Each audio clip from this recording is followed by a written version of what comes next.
हाँ, और इस रास्ते पर हमको भटकाने वाले 10-20 नहीं है, सैकड़ों लोग हैं, रोज आते हैं और माला पकड़ा देते हैं कि राम राम राम राम राधे राधे राधे राधे राम राम राम राम राधे राधे, बस यही करो देश तो ठीक हो जाएगा। और ज्यादा उनसे तर्क करो तो कहने लगे तुम क्यों व्यर्थ चिंता करते हो, तुम क्या लाए थे, क्या ले जाओगे, जो हो रहा है अच्छा हो रहा है, देश लुट रहा है अच्छा हो रहा है, आगे लुटेगा और अच्छा होगा। वो हमको समझाते हैं और इसी को धर्म कहते हैं, इसी को धर्म कहते हैं। और आजकल धर्म के व्यापार करने वालों की बाढ़ आई हुई है। हाँ, बहुत बड़ी फौज खड़ी हुई है उनकी। एक आया राम की कथा कहेगा 10 करोड़ लेके जाएगा, दूसरा कृष्ण की कथा कहेगा वो 15 करोड़ लेके जाएगा। और आप जैसे भोले भाले मूर्ख लोग डालते हैं उनके पात्रों में, ले जा भाई, ये बापू नहीं है, डाकू है। बापू नाम तो शर्म आती है कहते हुए। कहीं से 10 करोड़ लूटो, कहीं से 20 करोड़, कहीं से 25 करोड़।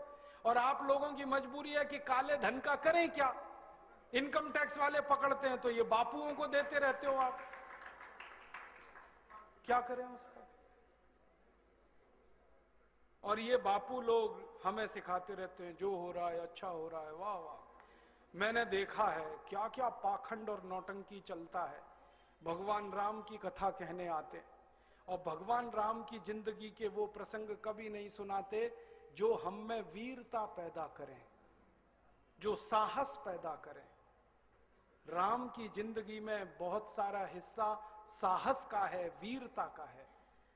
जब 14 वर्ष के लिए वनवास चले गए राम, तो हमको सुनाई जाती है राम की जो कथा ना, उसमें कहते हैं राम ने 14 साल एक ही काम किया, हाय सीते हे सीते, हाय सीते हे सीते, हाय सीते, ये सुनाते हैं हमको।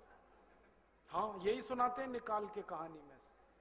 और मैं कहता हूं कि राम को अगर हाय सीते हे सीते हाय सीते यही करना था 14 साल, तो दूसरा विवाह क्यों नहीं कर लिया। सैकड़ों राजा तैयार थे अपनी राजकुमारियों को राम को देने के लिए, वो तो कर लेते दूसरा विवाह। क्योंकि हाय सीते हे सीते, हाय सीते हे सीते, एक स्त्री के लिए अगर वो इतने ही बिलख रहे थे, तड़प रहे थे, दूसरा विवाह कर लेते। तो ये सब चुप हो जाते हैं, फिर बात नहीं करते।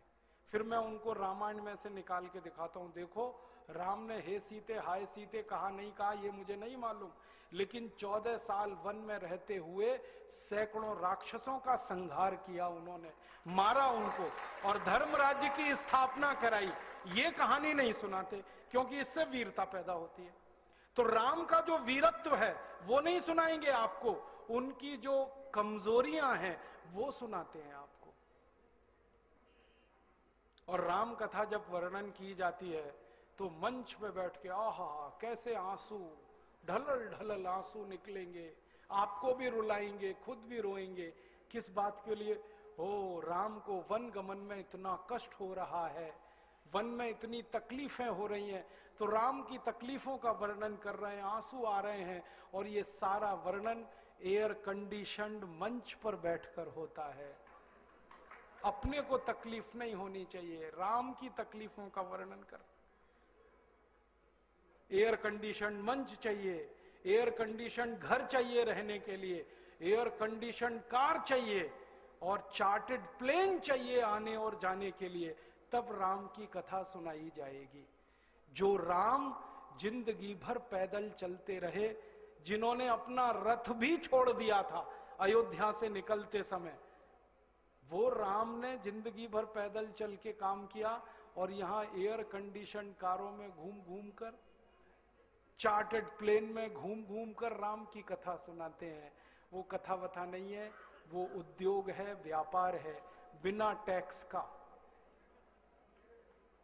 और मुझे बहुत शर्म है ये कहते हुए, समय आने पर प्रमाण से बात करूंगा कि राम कथा कहने वाले ब्लैक मनी को व्हाइट मनी करने के काम में लगे हुए एजेंट हैं और इससे ज्यादा कुछ नहीं है, और इससे ज्यादा कुछ नहीं है। और मुझे इससे भी बड़ी शर्म आती है कहते हुए कि आप जो उनको दे रहे हैं दान के रूप में, वो पैसा ब्याज पर उठा रहे हैं वो दूसरे लोगों को, और आपके दिए हुए पैसे से धंधा बना रहे हैं अपना। फिर ऐसे ही कृष्ण की कथा कहने वाले आ जाते हैं, कहते राधे राधे राधे राधे राधे राधे, और कुछ कहो ही मत, राधे राधे। कंस को मारा, जरासंध को मारा, शिशुपाल को मारा, अधर्मियों को मारा, ये सब थोड़े में, राधे राधे राधे राधे बड़े में। हाँ, क्योंकि आपको कायर बनाना है ना, निर्वीर बनाना है, नपुंसक बनाना है, तो वीरता की कहानी क्यों सुनानी है? तो चुन चुन कर ऐसी कहानियां सुनाते हैं।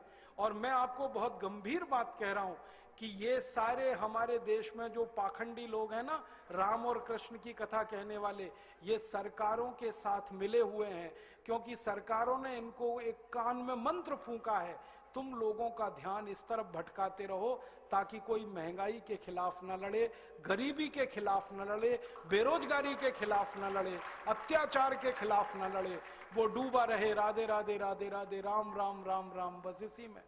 और समझाते रहो, तुम क्या लाए थे, तुम क्या ले जाओगे, क्यों व्यर्थ चिंता करते हो, जो हो रहा है अच्छा हो रहा है, आगे होगा और भी अच्छा होगा। एक रास्ता ये है। अब दो रास्ते हैं अपने सामने, एक रास्ता भगत सिंह का, ऊधम सिंह का, चंद्रशेखर का, एक रास्ता हमारे ये धर्म गुरुओं का, पाखंडियों का, जो राम की कथा, कृष्ण की कथा। मुझे बहुत ऑफर आए हैं, मैं आपको दिल का दर्द बता रहा हूं, सच में कह रहा हूं, आपसे नाम नहीं लेता। मुझे ऑफर आए कि तुम कहां बेकार भटक रहे हो, मेरे साथ आ जाओ। मैंने कहा बापूजी क्या होगा उसमें? तो कहने लगे जितना मिलता है वो डबल हो जाएगा। मैं बोल रहा कैसे? तो उन्होंने कहा तुम्हारी वाणी में बहुत जोर है और मेरे पास लोगों की भीड़ इकट्ठा करने का, मजमा लगाने का तरीका है। मैं ऐसा डमरू बजाता हूं कि सब इकट्ठे होते हैं, और तुम्हारी वाणी में जोर बहुत है, मिलके लूटेंगे, थोड़ा तुम्हारा थोड़ा मेरा। ऐसे खुले ऑफर हैं मेरे पास। और मैं कहता हूं बापूजी माफ करो। क्यों? कहते तुम्हें पैसे नहीं चाहिए? मैंने कहा पैसे ही चाहिए होते तो बहुत रास्ते हैं मेरे पास, यही एक बचा है। पैसे ही कमाने हैं तो बहुत रास्ते हैं, ये एक रास्ता थोड़ी है।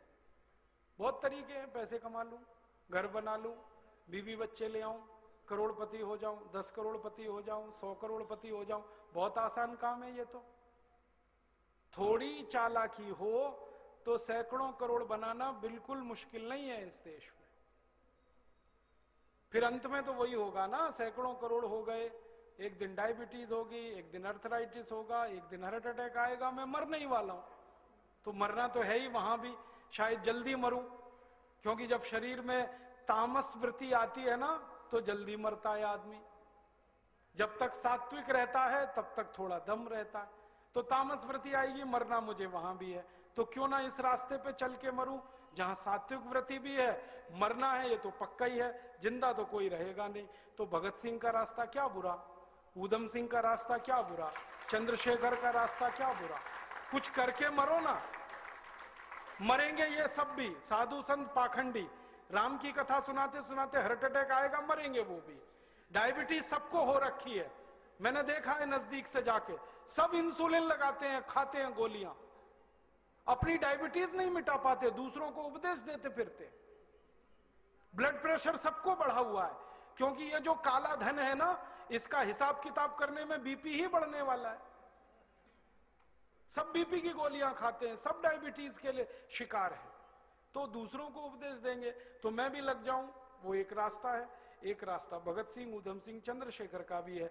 मौत तो दोनों में ही आने वाली है, बस अंतर इतना है, एक मौत ऐसी आएगी जिसको देश और समाज जिंदगी भर याद रखेगा, और एक मौत ऐसी आएगी कोई पूछेगा नहीं।